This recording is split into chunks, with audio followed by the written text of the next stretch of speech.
Topic है increasing and decreasing function. तो आज हम इसको पढ़ेंगे। ओके, नाउ अब इसमें शुरू करते हैं हम। तो क्या होता है इंक्रीजिंग फंक्शन, क्या होता है डिक्रीजिंग फंक्शन क्या होता है। तो सबसे पहले हम देखते हैं इंक्रीजिंग फंक्शन। ठीक है, इंक्रीजिंग फंक्शन, इसके बारे में डिस्कस करते हैं।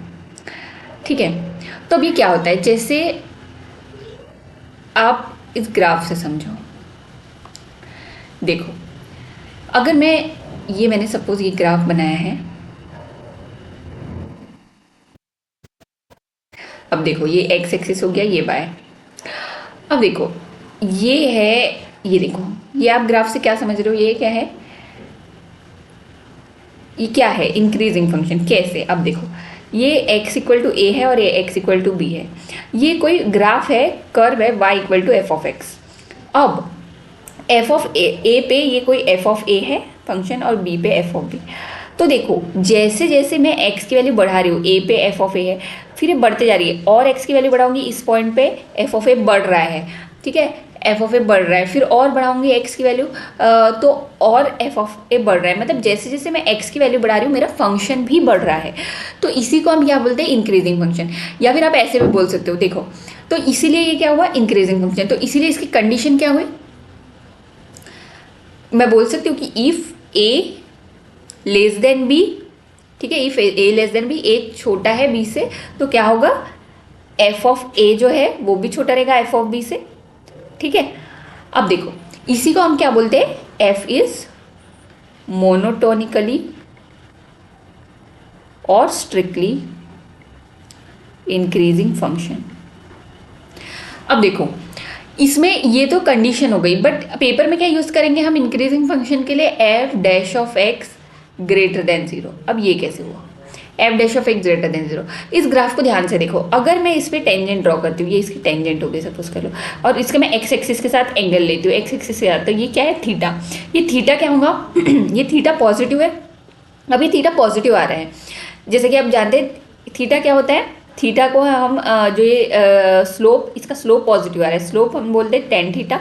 मतलब एम मतलब ही होता है D Y by D X, मतलब डेरिवेटिव। इसीलिए और Q Q Q Q ten theta जो है वो फर्स्ट क्वाड्रेंट में पॉजिटिव होता है। तो इसीलिए ये थीटा पॉजिटिव है, मतलब स्लोप पॉजिटिव है, यहाँ पे स्लोप पॉजिटिव है, इसलिए हमने F dash of x greater than zero बोले। तो आप इससे रिलेट कर पा रहे हैं, आई होप। ठीक है, यही क्या होता है एफ डैश ऑफ एक्स, इसलिए एफ डैश ऑफ एक्स क्या है ग्रेटर देन जीरो। तो आई होप ये वाला कंडीशन आपको समझ आ गया। तो ये होता है इंक्रीजिंग फंक्शन। अब देखो ऐसे ही सेम डिक्रीजिंग फंक्शन देखते हैं।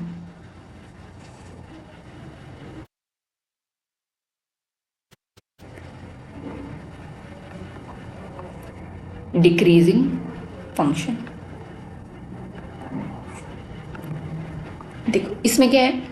अब देखो मैं एक ग्राफ बना रही हूँ, ये कर्व है, ये देखो ये कर्व है, ये डिक्रीजिंग का है। अब कैसे, तो ये देखो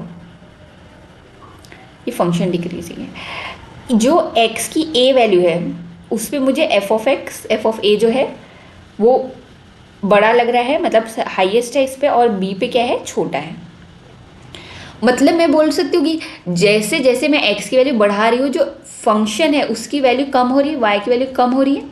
दिख रहा है आपको, a पे सबसे ज़्यादा है, फिर आप थोड़ा आगे आए, फिर ये कम हुई, फिर कम हुई, b पे सबसे कम हुई। ठीक है, तो ये क्या है, ये क्या है डिक्रीजिंग कर्व शो कर रहा है, इसलिए हम इसको क्या बोलते हैं डिक्रीजिंग फंक्शन बोलते हैं।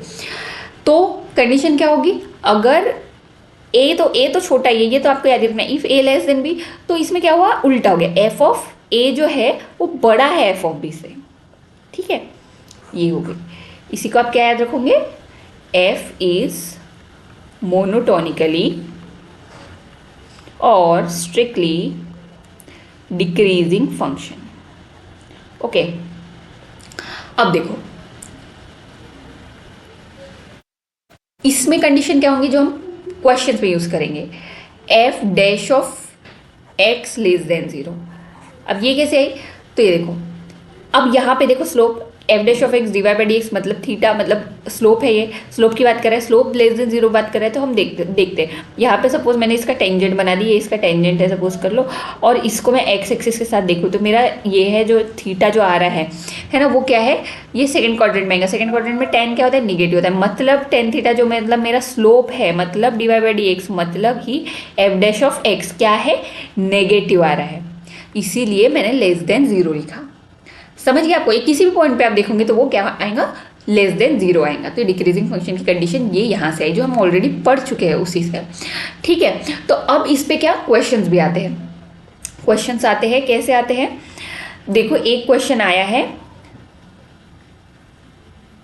ये क्वेश्चन ये पेपर है 2025 का, इसका देखो question 2, write the condition for the function F of X to be strictly increasing for all X belongs to R. तो क्या सेम जो हमने क्या देखा, इंक्रीजिंग के लिए वो बोल रहा है, तो पहले आप यहाँ ग्राफ भी बना सकते हो। ठीक है, ग्राफ बना देना इंक्रीजिंग का, जैसे मैंने आपको सिखाया ए बी करके ऐसा शो कर देना, ए बी एफ ऑफ ए, ठीक है, एफ ऑफ बी, ठीक है, ऐसा शो कर देना। और ये क्या कंडीशंस लिख देना, इसकी कंडीशन पूछ रहा है वो, if a less than b, f of a less than f of b। Okay, तो ये आपका आ जाएगा। ओके, तो ये 1 मार्क के लिए क्वेश्चन पूछा था। नाउ अब हम इस पे क्वेश्चंस देखते हैं।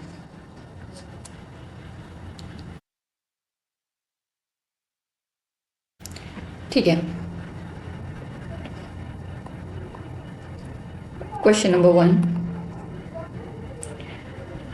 शो दैट द फंक्शन, वो बोल रहा है show that the function f of x equal to X cube plus 10x plus 7 for x belongs to R is strictly increasing. ठीक है, तो अब इसको कैसे सॉल्व करेंगे, वो क्या बोल रहे हैं, जो ये फंक्शन दिया हुआ है, ये फंक्शन फॉर एक्स सारे रियल नंबर के लिए स्ट्रिक्टली इंक्रीजिंग हुआ है, ये हमको शो करना है। ठीक है, स्ट्रिक्टली इंक्रीजिंग होगा करके शो करना है। तो पहले तो आप गिवन लिख लो, क्या दिया हुआ है, गिवन दैट क्या, F of X equal to X cube plus 10x plus 7। Okay, तो पहले मैंने आपको बोली थी कि क्वेश्चन हम कैसे सॉल्व करेंगे, एफ डैश एक्स निकाल के। तो पहले इसको डिफ्रेंशिएट कर दो, differentiate with respect to X. तो ये क्या होगा, F dash X equal to 3x square plus 10।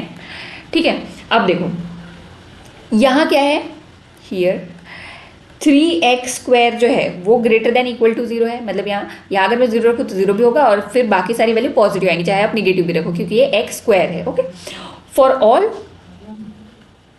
x belongs to R, और 10 तो बड़ा है ही 0 से, है ना, तो उसका टेंशन नहीं है। देयरफॉर मैं बोल सकती हूँ 3x स्क्वायर प्लस जो 10 है वो 0 से बड़ा रहेगा, ग्रेटर देन 0 रहेगा।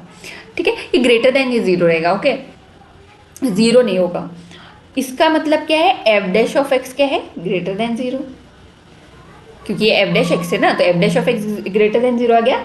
तो मतलब ये किसकी कंडीशन है, इंक्रीजिंग की। दस मैं बोल सकती हूँ कि एफ ऑफ एक्स क्या है, is a strictly increasing function. ठीक है, तो ये आपको समझ गया। अब हम चलते हैं सेकंड क्वेश्चन पे।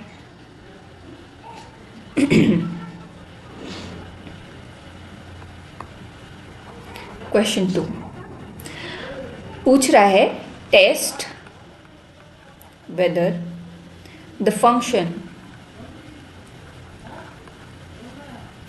फंक्शन दिया हुआ है F X equal to X cube plus 6x square plus 12x minus 5 is increasing और decreasing for all x belongs to R। तो अब वो क्या पूछ रहे हैं कि हमको अब इसमें बताना है कि इंक्रीजिंग होगा कि डिक्रीजिंग होगा। ठीक है, हमको प्रूव करना है, बताना है कि क्या होगा। तो ये टेस्ट पूछ रहा है। अब तो फंक्शन लिख लो पहले, तो क्या दिया हुआ है, F X equal to X cube plus 6x square plus 12x minus 5। सबसे पहले क्या करेंगे, differentiate with respect to x, क्योंकि मुझे एफ डैश ऑफ एक्स चाहिए। तो एफ डैश एक्स क्या होगा, 3x square plus 12x plus 12। ठीक है, तो अब देखो, इसको हम ऐसा लिख सकते हैं 3x² + 4x + 4। ये क्या होता है, x + 2 का होल स्क्वायर, ठीक है, f'(x). तो ये क्या हो गया, अब देखो ये हमेशा पॉजिटिव होगा, सिर्फ अगर मैं x की वैल्यू यहाँ -2 पुट कर दूँ, ठीक है, x की वैल्यू -2 पुट करूँ तो ये क्या होगा, 0 हो जाएगा, ठीक है, बाकी हमेशा पॉजिटिव रहेगा। तो मैं ऐसा लिख सकती हूँ 3x + 2 whole square is always positive for x not equal to -2, ठीक है, बस -2 पे नहीं रहेगा, बाकी सब जगह पॉजिटिव रहेगा, -2 पे वो 0 हो जाएगा। देयरफॉर f'(x) क्या होगा, greater than equal to 0 for all x belongs to R। Hence, अब ये किसकी कंडीशन है, f'(x) greater than equal to 0, increasing, तो ये फंक्शन क्या हुआ, इंक्रीजिंग। तो ही हेंस हमने टेस्ट कर लिए कि f(x) क्या होगा, is an increasing function for all x belongs to R। Okay, तो आई होप आपको ये समझ आया होगा, और इस पे भी हम क्वेश्चंस लेंगे, इसके क्वेश्चंस हम कल डिस्कस करेंगे कि क्वेश्चंस कैसे बनते हैं इस पे। कल मैं इसके PYQs लूँगी, और कल से हम टोटल इंटीग्रेशन स्टार्ट करेंगे, ठीक है, पूरा इंटीग्रेशन पढ़ेंगे हम। तो आप जिसको भी आना है, बताना है, अपने फ्रेंड्स वगैरह को आप बता सकते हैं, और प्लीज़ इसे शेयर करें।